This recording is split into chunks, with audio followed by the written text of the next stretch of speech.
dependências da rádio, aqui no nosso pátio, com os serviços que estão sendo oferecidos aos nossos amigos ouvintes. Eu estou com o Dr. Peixoto, mastologista aqui no estúdio, estamos falando a respeito do câncer de mama.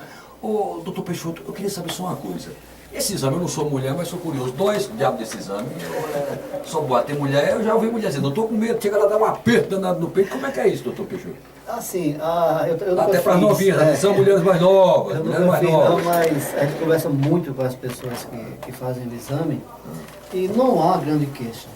Porque com os aparelhos mais modernos a gente não precisa apertar muito. Antigamente apertava muito. Antigamente apertava muito, porque a máquina tinha uma radiação que para penetrar precisava deixar muito junto a mama. E hoje a gente consegue resultados melhores sem tanto aperto. Então é um exame que o incômodo dele compensa o benefício de você dar um diagnóstico do câncer de uma forma bem inicial. Muda tudo. Hoje, quando você dá o diagnóstico por uma lesão que a mulher não sente e que você dá o diagnóstico pela mamografia, a chance dessa mulher estar viva em 10 anos é muito grande. Ela pode morrer de outra coisa, como todo mundo vai morrer, mas muito pouco do câncer de mama. Eu queria passar uma informação para o pessoal que está nos ouvindo. Assim, eu estou achando muito bom essa ação que foi feita pela rádio. Esse aniversário devia ser mensal. O nosso diretor está do seu lado. Um patrocínio aí que a gente faz. Nosso diretor disse agora, pode ser todo dia, o negócio é só o dinheiro. Para o povo isso é muito bom. E assim, eu participo de várias dessas ações pelo Hospital do Câncer do Recife, e às vezes a pessoa faz a mamografia e ela não tem como mostrar essa mamografia. Às vezes ela fica com um laudo na mão. Entendo. E tem uma categoria na mamografia que o radiologista escreve, BIRADS, aí ela vai BIRADS 1, 2 até 5, e o paciente fica feito um louco sem saber para onde vai. O nosso compromisso aqui com a rádio, e com a Mônica, é que todas essas mamografias eu vou vê-las e vou passar para os pacientes de acordo com a orientação que for necessária. É claro que a gente não vai ver as 150 de uma vez. Lógico. Quando esse resultado chegar, a Mônica vai me avisar e a gente vai fazer uma programação para entregando para o povo e orientando. Olha, a sua mamografia é normal, só precisa você repetir com um ano. Ou você vai precisar fazer uma biópsia. Ou coisa nesse sentido. É para que o povo não pense de que vai fazer a mamografia e não vai ter o segmento meu ou da rádio. Estou entendendo. Nós vamos sim dar um acompanhamento ao paciente. Muito obrigado. Doutor Peixoto, só queria saber outra coisa. A mulher que detectou hoje, com a tecnologia moderna, com os avanços, olha, detectou um tumor maligno, primeiro, essa biópsia dói também? Quando a gente... o que é a biópsia? Em cima da, é porque a mulher tem medo, meu Deus, eu tenho uma biópsia, o que é que eu vou fazer agora? A mama é um órgão muito sensível. Isso. Né? Quando a gente examina que tem um nódulo, ou quando vem uma alteração na mamografia, a gente tem duas maneiras que a gente faz. A primeira maneira, quando você sente o nódulo, é preciso verificar o quê? A idade do paciente. Aquela paciente que é jovem, a chance dela ter câncer é muito pequena, não deve ter medo. Normalmente nós marcamos uma cirurgia, porque é uma pequena cirurgia, retiramos com anestesia local, não sente, e aquilo vai para exame e vem como benigno. Quando a gente tem uma suspeita, uma paciente de 50 anos, 60 anos, quando sente aquele tumor, o que é que a gente faz? Tem um procedimento que a gente chama core biópsia, né? Core biópsia. É uma biópsia em que você tira um núcleo do tumor. Mas é da mesma maneira, a gente anestesia faz um furozinho na mama, anestesiado, e vai com um aparelhozinho que retira um fragmento daquele tumor e manda para exame. É aí que você dá o diagnóstico de câncer. Porque nem o doutor examinando e nem a radiologia, por mais sugestiva que seja, autoriza a gente a dizer, olha, você tem câncer de mama. Não pode fazer isso. Você pode ter uma suspeita de câncer de mama. Isso. O que diz se a mulher tem câncer é a partir do momento em que você faz a biópsia e aquela biópsia dá o diagnóstico de carcinoma ou de câncer de mama. Que é feito dessa maneira.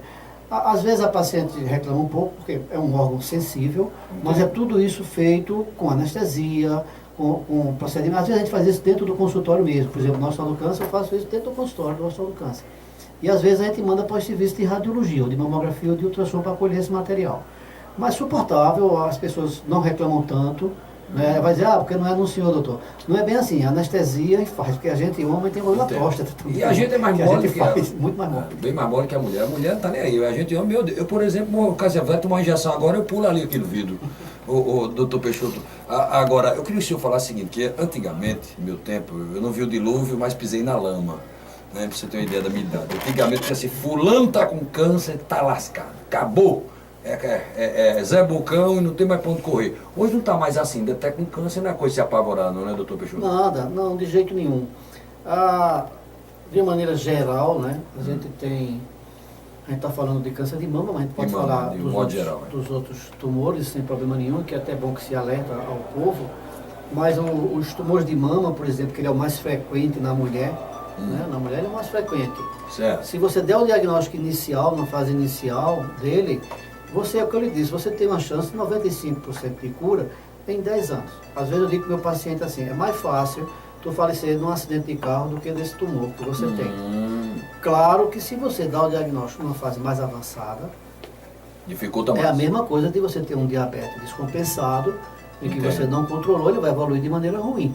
Ou aquela pessoa que é hipertenso, não controla a pressão e de uma hora para outra faz um derrame cerebral. Então a evolução é ruim, porque se você controla a pressão antes para evitar o derrame, você vai morrer de outra coisa, e não do derrame ou da pressão alta. Entendo. Eu faço essa equivalência com o câncer. Se você dá um diagnóstico inicial, você tem uma chance de curá-lo, entre aspas, eu sempre boto uma aspasinha aí. Mas de uma sobrevida boa, com tratamento, falando de mama. Hoje, por exemplo, próstata, hoje nós temos alguns tipos de tumores que nem tratamento a gente faz. A gente acompanha de acordo com as características da lesão. Você tem, por exemplo, o câncer de colo uterino, que hoje a gente nem deixa ele chegar em câncer. Se a mulher fizer aquele Papa Nicolau, aquele examezinho de lâmina todo ano, ele nem chega a câncer. Então são resultados que a gente está obtendo e que você vê cada vez mais as pessoas viverem com esta doença. E talvez o mais importante não foi você desmistificar isso daí. É muito importante quando essas pessoas da televisão vão a público dizer que tem câncer, enfrentam a mídia e tratam. Porque o medo, ele é muito ruim. Às vezes até para dar o diagnóstico. Às vezes a mulher sente o caroço e diz, às vezes é uma menina de 20 anos, que para ela ter câncer a chance dela é 1 em 1 milhão. Mas ela diz, eu estou com um caroço, mas eu não vou não, porque pode ser câncer e eu posso morrer. Aí fica aquele caroço crescendo na mama dela até 2, 3 anos, quando a gente tem que operar com anestesia geral. Então você desmistificar o câncer, ele é muito importante. Saber que tem tratamento, saber que quanto mais você tratar mais cedo, você dá uma chance de vida. Isso foi muito importante para mim.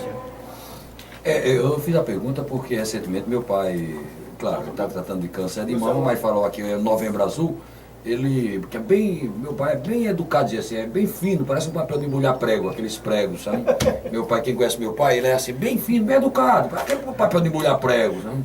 Aí ele ligou pra mim, estava lá em Petrolina, e para dizer que estava com câncer, foi detectado câncer de próstata nele, ele ligou aí, bem educado, alô, você é quem é? Sou seu pai, rapaz, tá meio, tô ouvindo o senhor, tudo bem, tá.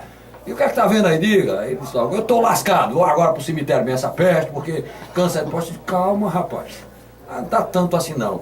É por isso que eu fiz a pergunta, quer ver quem é diagnosticado câncer de, tô morto, não é bem assim, a coisa mudou bastante. E a mulher fumante? Agora o bicho vai pegar. Eita. Agora, o irmã de Irã gosta de mandar mensagem pra tribo, mandar mensagem de fumaça pra tribo. Assim, são as coisas, esses são os fatores de risco, né, para o câncer de uma maneira geral. Não estou nem falando em relação à mama. Se eu digo assim, o fumante é igual a você, tá lascado, mas eu vou falar dele aqui. Não. Dentre vários fatores de risco, por exemplo, a genética, né, as pessoas que têm câncer de mama podem aparecer com outras, as leucemias. Você pode ter o sobrepeso. A gordura, ela é ruim para o aparecimento de câncer. A gente sempre prega que você tem uma vida saudável, que você não aumente de peso, não fica obeso, porque isso influencia alguns tipos de tumores. E você vai somando, por exemplo, bebida alcoólica. A gente relaciona a bebida alcoólica muito bem com os tumores de orofaringe, de boca, de lábio, muito. Se você fuma e você bebe, o seu risco aumenta muito de ter esse tipo de tumor. Então, por exemplo, a radiação solar. Então, aquele sol que você leva entre as 10 e as 3, se você não tiver o protetor, e nós que moramos num país tropical, numa região tropical, ele influencia o aparecimento de câncer de pele, que é o mais frequente, é o câncer de pele, né? Tanto no homem como na mulher. Como ele é um câncer muito indolente, a gente bota a mama como primeiro lugar na mulher e bota a próstata como primeiro lugar no homem. Mas na realidade o câncer de pele é o que é o mais frequente no doutor, Brasil. me ajuda aí, pelo amor de Deus, que esse tal desse câncer de próstata e câncer de mama, porque toda doença, eu sou leigo, o senhor é autoridade para falar no assunto, toda doença, quer dizer, pronto, aí você não quer ter isso, você evita fazendo isso. Você tem uma forma de você prevenir a não ter aquela doença. Mas essas duas, o câncer de mama e o de próstata, não tem nada que você pode fazer previamente para se prevenir. Só saber se tem ou não. Meu Deus. É diferente, o raciocínio nosso ele é diferente. É assim, ele é bem claro. O câncer de colo uterino, quando você faz a citologia, ele começa a aparecer umas alterações na citologia, que não é câncer, mas que a gente sabe que com 5, 6, 7 anos vai virar câncer. O que é que a gente faz? Retira aquilo ali, resolveu o problema, não vai ter mais câncer. Está resolvido. Aí você preveniu o câncer. Isso. Mama e próstata, não é possível fazer isso. A vida pregressa, uma mulher que bebe muito, fuma muito, sei lá, ou gosta de amar muito por aí afora, corre mais risco? Corre. Esse aqui é o problema. Aí se a mulher, não vou mais amar, não vou mais pular cerca, a mulher não vai mais, o cabo não vai mais na casa da Luz Vermelho, não vai no cabaré, aí ele tá livre ou ele tá lascado? Porque quando era menino, desculpa a minha pergunta, porque quando era menino, eu escutava assim, olha, quem vai em cabaré, pega doença venérea por lá, tá lascado. Quando ficar velho, é câncer de próstata, não sei o quê. Isso não tem nada a ver. Não tem nada a ver não. Veja bem, esses fatores de risco, eles variam de acordo com o tumor. Por exemplo, o câncer de mama, ele é muito comum naquelas mulheres, é mais comum nas mulheres que não têm filhos e que não amamentaram. Então é totalmente o contrário, por isso que a gente vê muito em freira. Câncer de mama. Mas se você for falar de câncer de colo uterino, aí você é aquela pessoa que tem promiscuidade sexual, aquela mulher que tem vários parceiros e tal, ela começa a ter uma infecção por um vírus chamado HPV, que aquilo ali é o que desencadeia que ela venha a ter o câncer ginecológico. Então são diferentes. E esse bicho HPV vai lascar o homem também? Também. O homem às vezes nem sente e ele tem. Esse é o problema. Né? E a mulher ela aparece mais porque você faz a colposcopia, faz a citologia, aí ele vê pelos achados da célula que ela está infectada pelo vírus. Mas assim, eu não sei se eu me expressei bem. Não, de acordo com cada tumor, você tem aquele fator de risco. Então, a promiscuidade sexual, ele é um fator de risco para câncer de mama? Não. Ele é mais comum nas pessoas que não têm filho, que não amamentam. Para câncer de colo uterino, para câncer de bexiga, a promiscuidade sexual contribui muito. A promiscuidade você raparigar muito. Muito, isso mesmo. Minha mãe estiver ouvindo, vai dizer o que é, ela não vai nem dizer essa palavra, promiscuidade. Não, é aquela que rapariga. Aquela mulher que tem vários parceiros, então aquela história toda. Então eu estou falando desses fatores de risco como um todo, para chegar talvez no pior. Entendi. Que o pior é o cigarro. Eita, me lascou, ele rodou e disse, tome! Eu dei a volta todinha, não dá fatura. Ele deu a volta todinha e disse, vou lascar no final. Dei a volta a gente infelizmente tem que falar sobre o cigarro com aqueles 100 e tantas substâncias cancerígenas que ele tem, porque ele está muito bem relacionado com tumor de cavidade oral, tumor de boca, tumor de língua, tumor de laringe. Ou seja, aquelas pessoas. Ele tomou de tudo, tomou a vida daqui. Tomou a vida, isso mesmo. Tomou tudo. Aquelas pessoas que você vê sem o laringe, falando com aquele aparelhozinho. Meu Deus, não faz isso com uma lá agora. Traz café, pelo amor de Deus. Relacionando ele sempre com o cigarro. E que não são os mais frequentes. Aí a gente vem para uma incidência muito alta, que é o câncer de pulmão. Você fez uma pergunta em relação à mulher que fuma. Isso. A gente tem um dado histórico interessantíssimo. Você lembra, você também é da minha época, que naquela época era feio a mulher fumar. Era verdade. Não era? Mulher era feia. Só o homem que era para ser que era macho. Só o homem era o homem que fumava e tal e tal. Houve essa mudança muito grande do comportamento, né, a partir do final da Segunda Guerra Mundial, em que houve um equilíbrio da mulher querendo ser igual ao homem, e dentro do trabalho, em tudo, e no vício.